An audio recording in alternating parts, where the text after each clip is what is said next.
So here I did multiple versions, and mostly for the wolf head. Found that the hood of the character doesn't cover the forehead enough, so it makes it look like it's not properly pulled down. And I wanted the hood to cover more the head, so that it feels more like engulfed in the wolf's head. So basically, the version where the wolf head is pulled down is the one I decided to go for. So this character is essentially made up of separate pieces: the cloak, the fur, the wolf head, the scythe, the burger, and so on. So, however, working pieces by piece can feel very counterintuitive. So what we see here is a screenshot where I can draw freely on top of it without the limitation that comes from working with separate files. And for example, the wolf head I just went for, I would probably cut it out later and save it into the wolf head file or source file. Actually, that's a Photoshop Smart Object. So that gives you an idea of what I'm doing here, and also the reason why you have this burger that is kind of half made or something, because I'm not working on the burger right now, and that burger is actually already cleaned up on a separate file. So now I'll proceed with some cleanup and refinement to make this look as good as possible.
So when we are doing this kind of cleanup or refinement, we try to be trying to be careful with the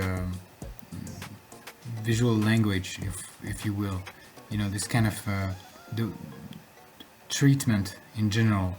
Here, like the fear, for example, is was kind of a difficult part, because there's many ways to work on the fear. You can stylize in many different ways. So and most of the cloak, the overall clothing doesn't have much detail, so it's the only part that has a lot of concentrated detail. And for some reason, when I was working on this, it most of the time it felt like it was not part of the rest of the clothing. Now it's you know, at this stage it's I guess it's getting better. So yeah, there's all those concentrated details that I was referring to, but at this point I'm focusing more on the silhouette. And I feel like when it comes to the silhouette, this is a time where you have some freedom to express, I mean, to draw some abstract shape that you feel like looks good. You know, I could draw, like right now, each individual hairs, because it's a bunch of it's a fur, it has a lot of hairs, right? But that thing I just draw with all the lines is not that interesting. So it's here I'm focusing more on the silhouette, and because there's a lot of details, you must realize that you actually have a lot of freedom. By that I mean that since all those hairs are on top of each other and create all kind of visual mess, you basically have you could do whatever you want when it comes to the silhouette.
So just to get back to this fur level of detail thing again, that's one thing I've had to be very careful.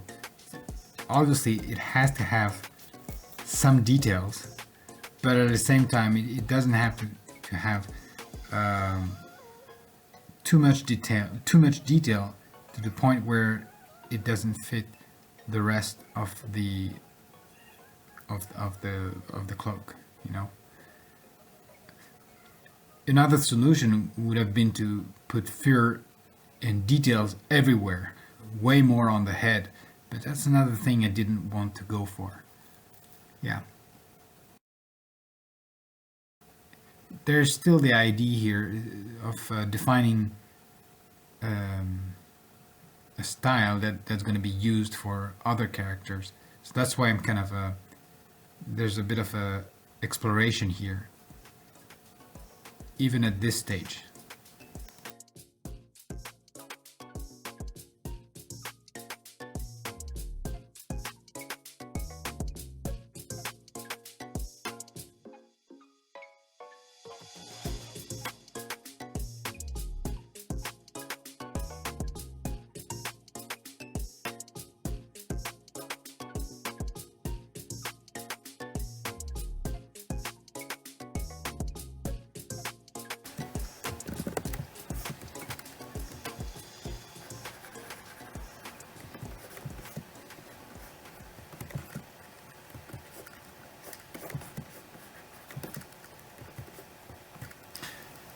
I'm always tempted to here add some gray for the shadows instead of pure black, but that really depends on the style you're aiming for. I'm not that bothered by this gray value here. After all, it's a drop shadow on a white material, which is the bones. But that's one cool thing about that style, is that you have to decide whether there's a shadow or not, and there's no in between. So you have to make sharper decisions when it comes to lighting. For example, this kind of flap here is more or less resting on the rib cage. And right here, that's the point of contact. We know that the volume of the rib cage is like a bell shape.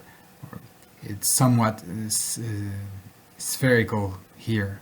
So the shadow is small at this point because these two parts are in contact, but here the shadow follows the volume of the rib cage, tracing this curve, which ultimately give us this surface.